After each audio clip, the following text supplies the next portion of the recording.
Pad noćnog sokola. Knjiga je autora Slaviše Golubovića, koji jeste gost emisije danas, ali pre svega meni je drago i sa ponosom mogu da najavim gostovanje pukovnika Vojske Srbije, još uvek aktivnog oficira, koji će za koju godinu u penziju, ali ima još puno posla on do penzije, da nam lepo predstavi ovu knjigu koja je izazvala veliko interesovanje. Ne samo oficira, ne samo porodica oficira, već i običnog građanstva koji jesu radi da se podsete kako izgledalo to obaranje. To nam je onako napunilo baterije tokom bombardovanja, a i ukazalo na svu onu srčanost koju srpski vojnici dan i danas nose. Hvala vam što ste danas tu. Dobrodošli u Niš. Vi samo što ste stigli u naš grad. I ono što nas čeka večeras jeste promocija vaše knjige. Mi, Nišlije, puno očekujemo od te promocije. Hoćemo i želeli bi da čujemo nešto što nismo čitali i videli u vestima. Nešto što samo vi vojnici znate. Ima toga puno za reći večeras. Dobar dan. Dobar dan, hvala vam na pozivu, hvala vam na ovako divnom uvodu i veoma mi je drago što sam gost vaše televizije. I kao što ste rekli, večeras u 19 časova u Domu Vojske u Nišu biće predstavljena moja, odnosno naša knjiga Pad noćnog sokola, koja opisuje velike uspehe protivvazdušne odbrane tada Vojske Jugoslavije, tadašnje države Savezne Republike Jugoslavije. Knjiga je izdata oktobra prošle godine, izašla je u izdanju Medija centra odbrana, odnosno Uprave za odnose sa javnošću Ministarstva odbrane. Promovisana je kratkom sajamskom promocijom 27. oktobra, da bi njena zvanična promocija bila 14. decembra u Domu Vojske u Beogradu. Do današnjeg dana ceo tiraž je prodat i u toku je izrada drugog izdanja. Paralelno sa tim radimo prevod na nekoliko svetskih jezika. To govori o tome da je knjiga dobro prošla kada je u pitanju prvo izdanje. Zašto ste toliko dugo čekali i čuvali sva ta sećanja i te uspomene? Postoje one lepe, postoje i ta lepa sećanja na hrabre naše vojnike i na to što nisu časili ni čas i niko se u tim trenucima nije bojao kada je prošla čitava opasnost. Tek smo, čini mi se, onda spoznali u kakvoj smo priči bili i da smo negde trebali i da se bojimo. Šta vas je odlučilo na to da sednete i napišete sve? Zašto vam je trebalo toliko da to sve čuvate? Ali to trebalo da sazri? Odlično ste to rekli, ali najpre da vam kažem samo odakle razlozi za uopšte pisanje ove knjige, pa ću vam onda reći zašto tek sada.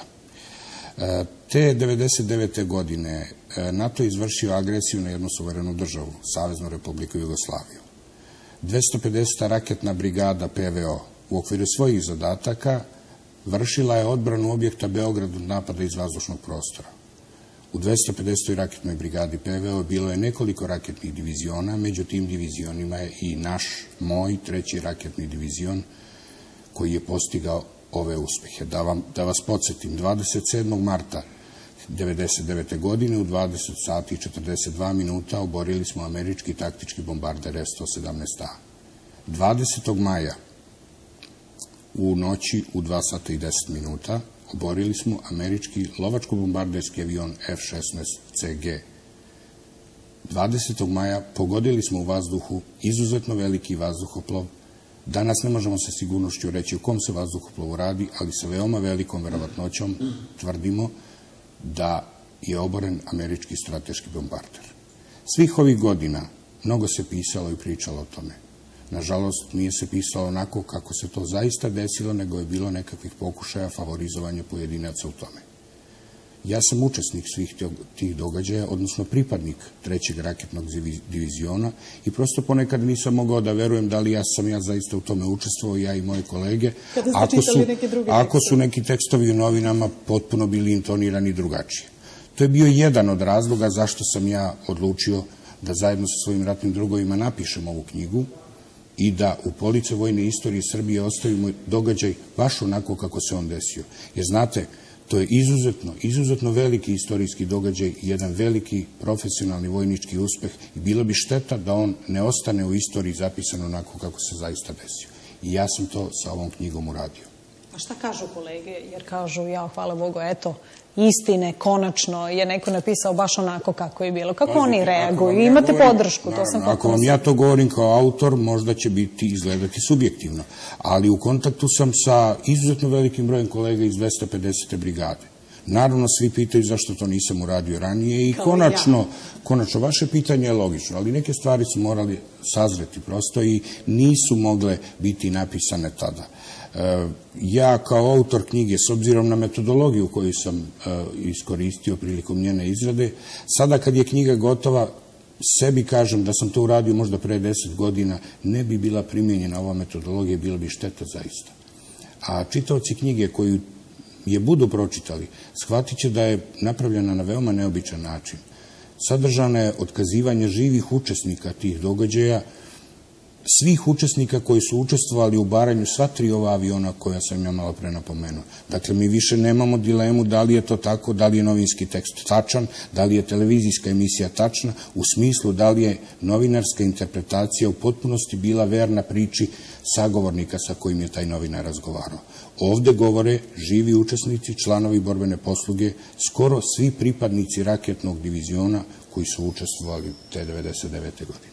Kakvu emociju nosi knjiga kada je pročitamo do zadnje strane? Hoćemo biti ponosni na Vojsku Srbije. Hoćemo biti tužni zbog svega što smo preživeli. Hoćemo se osjećati hrabrije zato što smo oborili te nevidljive, kako ih oni zovu, avione. Kako se osjeća čovek kada pročita knjigu? Šta vam kažu? Ja sam pukovnik Vojske Srbije i samom svojom pripadnošću vojsci osjećam se izuzetno ponosno. Na ovu knjigu koju sam uradio takođe se ponosim jer predstavlja neku vrstu krune moje vojničke karijere. Čitaoci koji budu pročitali knjigu shvatit će i imaće razloga da budu zadovoljni, ponosni i da ponovo knjigu pročitaju punog srca. Najveći deo ljudi čita knjigu 2 ili 3 puta. Morate da znate da ljudi vole uspeh, da se oni jako dobro primaju. Ljudi žele u mnoštvu stvari loših koji im se u životu događaju, konačno žele da pročitaju nešto što je dobro. A to je jedan čist vojnički profesionalni uspeh. To nam naravno treba. Kome je namenjena knjiga? Da li vašim kolegama ili mladim ljudima koji bi da upišu Vojnu akademiju ili onima koji su na zalasku karijere ili pak porodicama? Knjiga je namenjena svima. Širokoj čitalačkoj publici kao i stručnoj publici. Knjiga se nalazi u velikom broju evropskih država i u svim državama bivše Socijalističke Federativne Republike Jugoslavije. Nalazi se, pa ne mogu da kažem u svim državama na svim kontinentima, ali u veliki broj primjeraka knjige je otišao u Ameriku, otišao u Kanadu, Novi Zeland, Kinu, Australiju, Rusiju, skoro sve evropske zemlje. Najčešće je čitaju, da kažem, široka ili obična čitalačka publika i entuzijasti koje vole tu tematiku. Naravno da je čita stručna raketaška javnost u Srbiji, jer konačno žele da saznaju šta se to u stvari desilo i kako smo mi to oborili, to što su Amerikanci zvali čudo tehnologije ili nevidljivi avion. Znate, mi uopšte nismo znali da je on nevidljiv, kad je ušao u zonu uništenja mi smo ga gađali, pogodili i oborili. U šali kažemo, nismo znali, možda i ne bi. Možda ste vi sada pravi sagovornik na tu temu. Godinama unazad se u Nišu spekuliše upravo o tome da smo imali mi te neke radare koji su radili na nekim frekvencijama sa kojima niko više ne radi u svetu i da je to nešto od pamtiveka tu ostalo kod nas i da jedino taj F-117 nije mogao da odoli tim starim, kažu, aparatima. Koliko je sad to istina? Vidite, ja rizikujem da se ponavljam zato što na to pitanje nemam odgovor nikakav osim jednoznačan. Naravno da to sve piše u knjizi, ali ja sam na slična, odgovorit ću vam ja, na slična pitanja sam odgovarao već i oni koji su gledali navikni su na odgovor. Nema ničeg senzacionalnog, nećete verovati. A kad čitaoci pročitaju knjigu, shvatit će da je to bio jedan rutinski postupak borbene posluke u gađanju aviona u vazduhu. Sad ispada da ja omalovažavam protivnika i da kažem pa da, mi smo to lagano uradili. Nismo. Mi smo to uradili rutinski zato što smo bili visoko obučeni i profesionalni u tom poslu. Nema nikakve tajne, nije postojao nikakav tajni radar, nije postojalo ništa tajno, osim visoke motivisanosti, obučenosti, odlučnosti, hrabrosti, veštine i mi smo nadmudrili neprijatelje, oborili smo im avion za koji su oni smatrali da se ne može radarom videti. Viđen je, naravno, starim sovjetskim radarom velike talasne dužine, ali u istom momentu viđen je, pod znacima navoda, novim radarom izuzetno kratke talasne dužine. Otpadaju, dakle, priče o tome da je avion viđen nekim starim, čudnim ruskim radarom. Ovde možda samo treba napomenuti da smo mi bili naoružani time čime smo bili naoružani. Nismo imali savremeni raketni sistem, nismo imali savremeni radar. Sve to što smo imali, mi smo samo vešto upotrebili na maksimalnim granicama njihove upotrebljivosti. I nema tog ničeg senzacionalnog. A da smo imali taj S-300 koji smo čekali svih tih dana... Ovde je u pitanju da je naš hendikep u stvari bila naša prednost. To što smo mi imali, pa upravo je tako, znate, imali smo raketni sistem relativno malog dometa. Neva je raketni sistem čija je dalja granica zone uništenja 25 km po daljini. Mi čak ni to nismo upotrebili, dozvolili smo po odluci komandanta tada rukovaoca gađanja pukovnika Dani Zoltana da se avion približi na daljinu 16 km, to je skoro polovina od zone uništenja. Tek tada smo krenuli u dejstvo po tom cilju, pogodili ga na daljini, lansirali na njega raketu kad je prišao na daljinu 12 km, da bi on počeo da beži, i pogođen je na daljini oko 14 km. Mi smo to smišljeno uradili iz razloga što nismo hteli da nam on pobegne, a drugo, skratili smo vreme za njegovu reakciju. Vi ste izgovorili jednu reč, taktički, u stvari mi smo primenili niz postupaka i radnji čime smo nadmudrili mnogo jačeg od sebe i ja se time jako ponosim i svi moje kolege i pripadnici raketnog diviziona i 250. raketne brigade. Želim da vam kažem da sam u knjizi opisao postupke i uspehe mog raketnog diviziona. Takvih diviziona je bilo još 7, 8 ili više koliko smo uspeli u ratu da formiramo. Svi su ljudi radili skoro na isti način. Njima se samo, jednostavno nisu poklopile kockice da u određenom trenutku neki od aviona uđe u zonu uništenja da bi bio oboren. Ali isto tako, znači, sve druge borbene posluge su radile propisane procedure i imali su određene uspehe. Vi sad sigurno imate evidenciju o tome koliko NATO spominje taj svoj neuspeh. Mi o tome pričamo na sva usta i hvalimo se i drago nam je i spominjemo taj dan i priča se o tome puno i dajemo na značaj svakako i potrebno je tome. A da li NATO priznaje to? Da li se to pojavljuje u tim nekim njihovim analizama? Oni to ćute i prave se kao da se to nije desilo. Jesu nam priznali? Stidljivo se pojavljuje. Reći ću vam šta se desilo u prva 24 sata tada kad je avion oboren.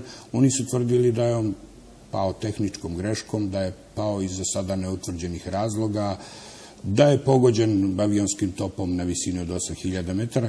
Izmislili su 1000 razloga samo da ne priznaju. A znate šta da ne priznaju? Da ne priznaju da je pogođen raketnim sistemom za čiji je rad neophodan radar.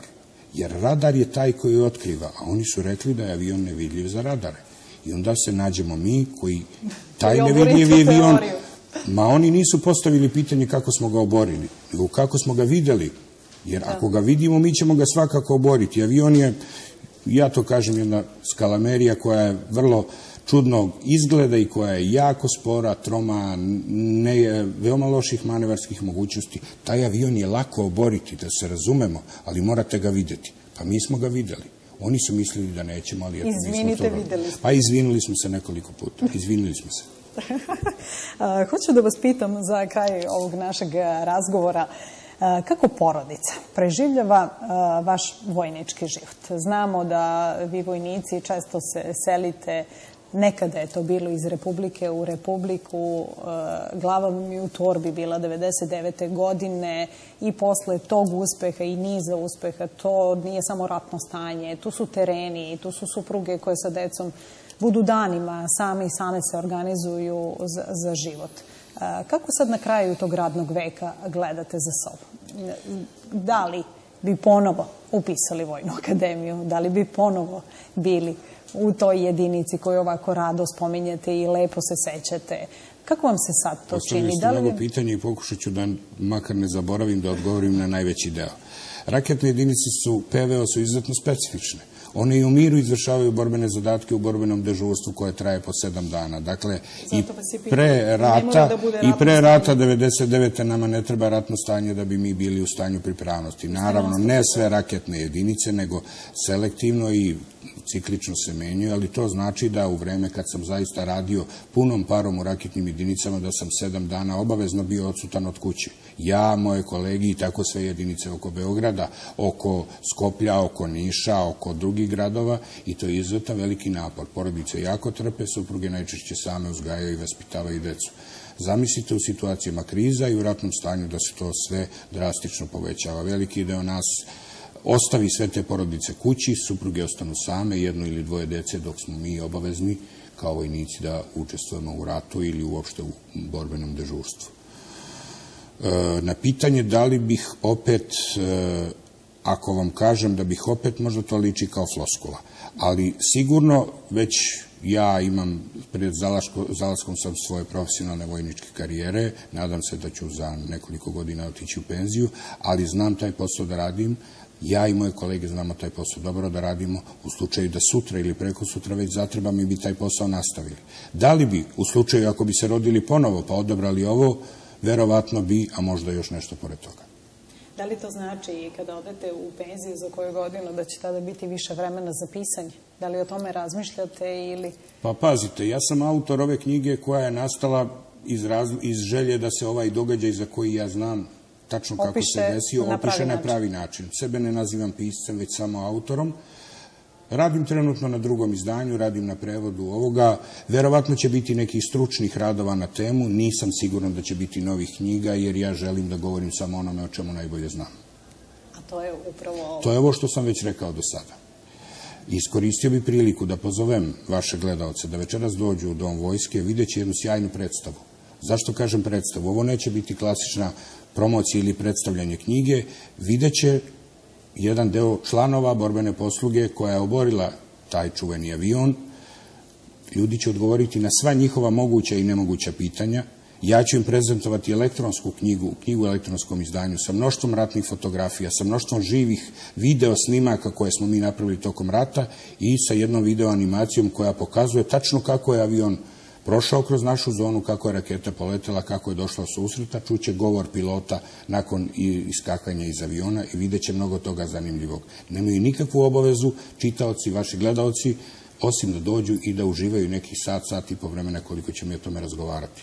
Ulaz je besplatan, da to pomenem, i drago mi je da pomenem i to da imate zakazan sastanak i prijem kod generala Simovića. Prosto niko ko nam je bitan i važan u Srbiji ne prođe kroz Niš, a da ga general Simović ne primi. Ja moram i ovom prilikom da kažem da je ovaj događaj upriličen zahvaljujući generalu Simoviću, koji je pozvao mene i ljude iz sastava borbene posluge da večeras budemo praktično njegovi gosti, gde ćemo mi knjigu prezentovati. On će biti naš, da kažem, domaćin i njemu zaista velika zahvalnost.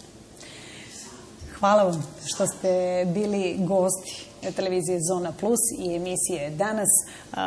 Srećno na promociji, sigurna sam, bit će i lepo i interesantno, ali i emotivno. To sam potpuno sigurna, pa da se ponovo vidimo kada nam ponovo dođete u Niš. Hvala vama, meni je bilo čast i zadovoljstvo. Hvala još jednom.